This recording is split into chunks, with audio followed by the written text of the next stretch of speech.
Отец его никогда не любил, и Андрей это знал. Еще в детстве он чувствовал его отстраненность, резко отличающуюся с той лаской и заботой, которую он дарил дочерям.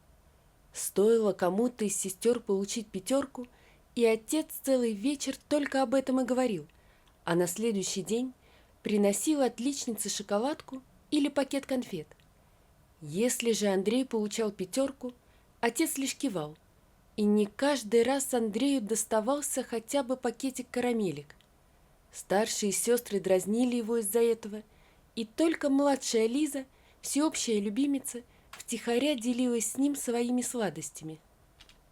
Расположение отца Андрей пытался получить любым способом.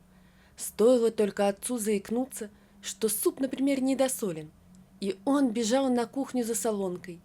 А когда отец мастерил что-то во дворе, Андрей всегда крутился рядом и предлагал помощь, хотя ни разу не услышал свой адрес «спасибо» или что-то вроде того. Потом, став старше, он стал думать, что все это потому, что мама всегда выделяла сына среди своих детей, и, видимо, отец считал, что на его долю любви достаточно. Андрей не сдавался и все пытался пристроиться к любому делу, которое затевал отец. А больше всего он мечтал пойти с ним на рыбалку. Рыбалка была главным увлечением его отца, и никому в доме, кроме разве что малышки Лизы, не разрешалось трогать его удочки. Старшие сестры на рыбалку никогда не просились, а если Андрей об этом заикался, отец говорил, что он всю рыбу ему распугает. А вот когда Лиза вдруг сказала, что хочет пойти поймать рыбку, видимо, наслушавшись сказку Пушкина, отец обрадовался и даже сделал для нее маленькую удочку. Когда рано утром они ушли вдвоем на озеро, Андрей не утерпел, побежал следом за ними. Он знал, в каком месте отец обычно рыбачит. Придумал, что устроит сюрприз. Набрал кружку земляники и понес им, даже сняв сандали, чтобы подкрасться незаметно. В глубине души он знал, что такому сюрпризу отец не обрадуется, но надеялся, что хотя бы не прогонит. Но было все еще хуже, чем он подумал. Отец схватил ивовый прут и принялся его отхаживать, так, что кружку Андрей уронил, и вся земляника рассыпалась. Не в силах слышать крики отца и плач младшей сестры, он побежал прочь, бросив сандалии там, у озера, за что вечером получил еще. Только спустя годы он узнал, почему отец его не любит. Старшая сестра перебрала с вином на свадьбе у младшей и рассказала Андрею, что их мать за 9 месяцев до его рождения уехала на неделю, и никто не знал куда. Но говорили, что с руководителем стройки Михаилом, сестра его помнила. Высокий такой, белобрысый, прямо как ты. Да все про это знают.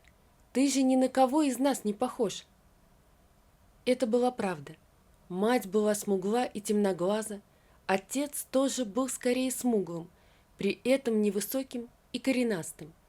Все сестры были похожи на родителей, миниатюрные, с темными глазами и такими же темными кудрями, как у мамы. У одного только Андрея были светлые волосы, такие же светлые глаза, а уши немного торчали в стороны, из-за чего сестры его постоянно дразнили, называя Квазимода. Что правда, то правда. Все они были красавицами и рано вышли замуж, одна за другой. Даже вон маленькая Лиза под венец пошла, только аттестат получив.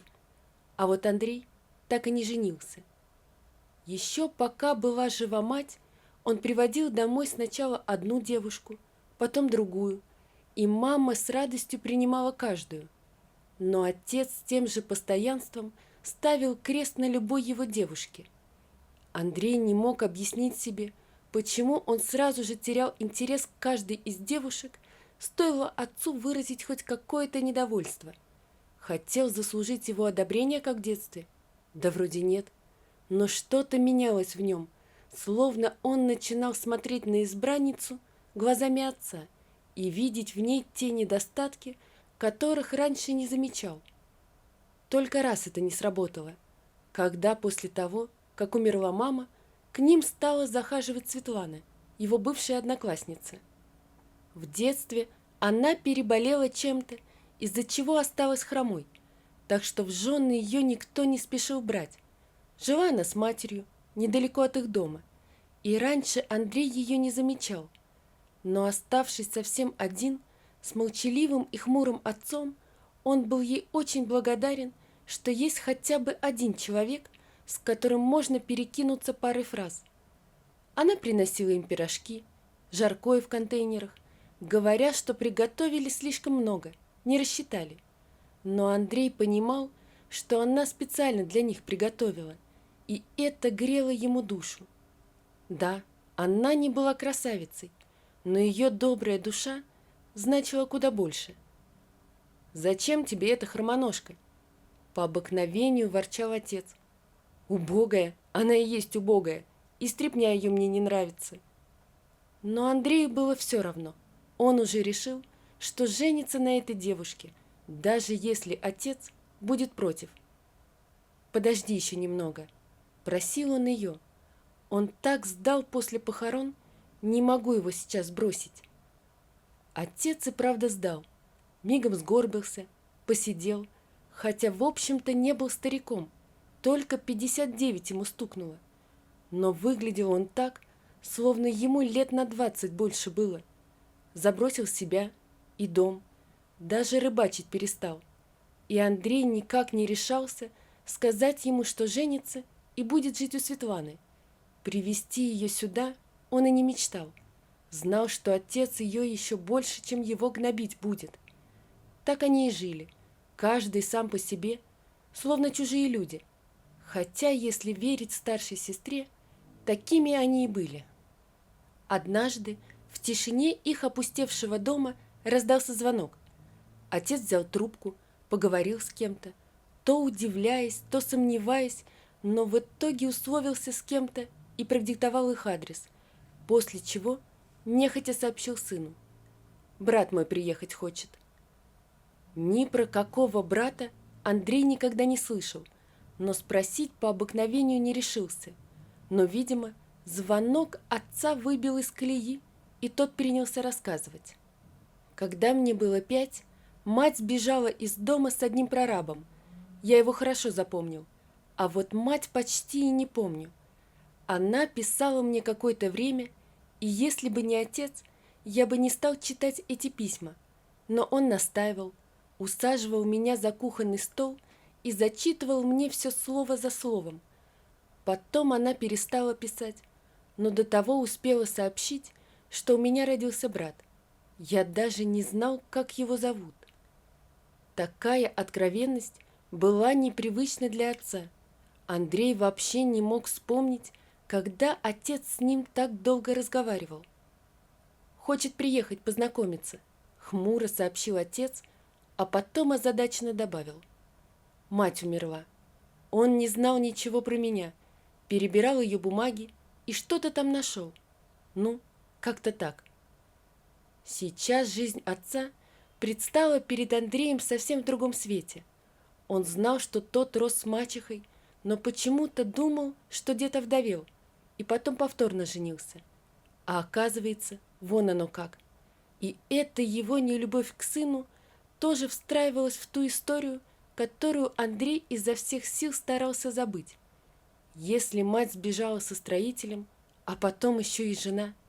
Нет, об этом лучше не думать. Встречать гостей отправились вместе. Отец редко теперь садился за руль, зрение стало подводить, и Андрей стал что-то вроде его водителя. Тем более, им он и работал в местной администрации. На платформе они стояли чуть поодаль друг от друга, словно не вместе приехали. Вглядываясь в выходящих из электрички людей, они оба боялись пропустить гостей. Брат сказал, что приедет с сыном. Отец подслеповато щурился, то и дело поглядывая на Андрея, словно это он должен узнать неизвестного брата. Но волновались они напрасно. Андрей аж вздрогнул, когда увидел высокого серьезного мужчину в темном костюме и рядом парня своего возраста в джинсах и клетчатой рубашке, прям как у самого Андрея. Но на этом сходство не заканчивалось. Оба, и отец, и сын, были худощавыми блондинами с узкими вытянутыми лицами. Глаза у обоих были светлые, и уши торчали немного в стороны. Не нужно было никаких генетических экспертиз, чтобы понять, что эти двое – родственники Андрея. Андрей растерянно оглянулся на своего отца. Нет, он так до конца и не смирился с той мыслью, что он не родной сын, хотя это и расставило все на свои места, но научился оправдывать отца этим. А теперь получалось что? На лице отца было написано изумление. Кажется, он тоже все разом понял, и, как признался позже, уже дома. В тот момент он вспомнил и свою мать, высокую блондинку со светлыми глазами, на которую был так похож его единственный сын. Глядя на выцвевшую фотографию, которую достал его брат из кошелька, он будто бы с удивлением произнес: «А я ведь и правда забыл, как она выглядит». Гости пробыли у них 3 дня и быстро стали как родные. Хотя, почему как? Двоюродный брат взял у Андрея номер телефона и приглашал приехать к ним в гости. Андрей обещал, что подумает. Вечером, проводив гостей на станцию, отец вдруг сказал: «А что, не сходить ли нам завтра с утра на рыбалку?» Ноги Андрея так и налились тяжестью, так, что он шагу ступить не мог.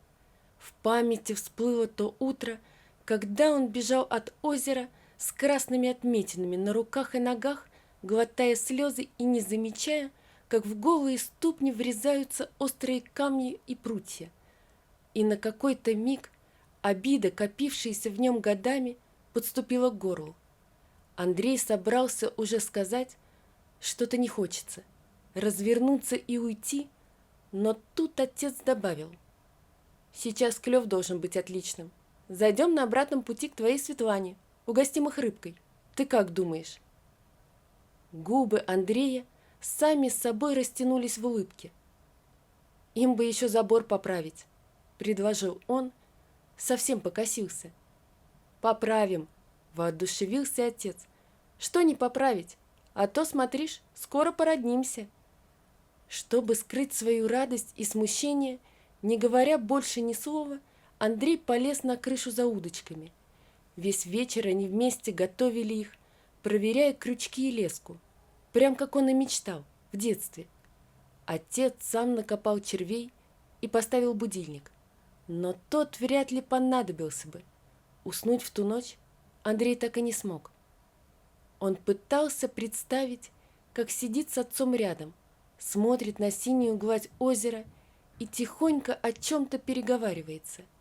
Пытался, но не мог. Не верилось ему, что вот уже через несколько часов осуществится его детская мечта. Мысли метались в голове, как пойманные рыбки, никак не могли обрести покой. Промучившись без сна, он встал в 4, вышел во двор, вдохнул прохладный утренний воздух, еще раз проверил удочки, сунул в рюкзак кружку. Может, получится земляники по дороге для Светланы набрать. Она обрадуется. Он улыбнулся своим мыслям и, наконец, успокоился.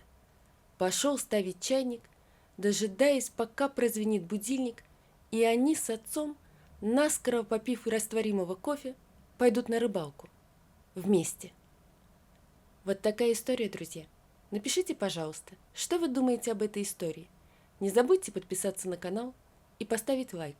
Всего вам доброго. До свидания.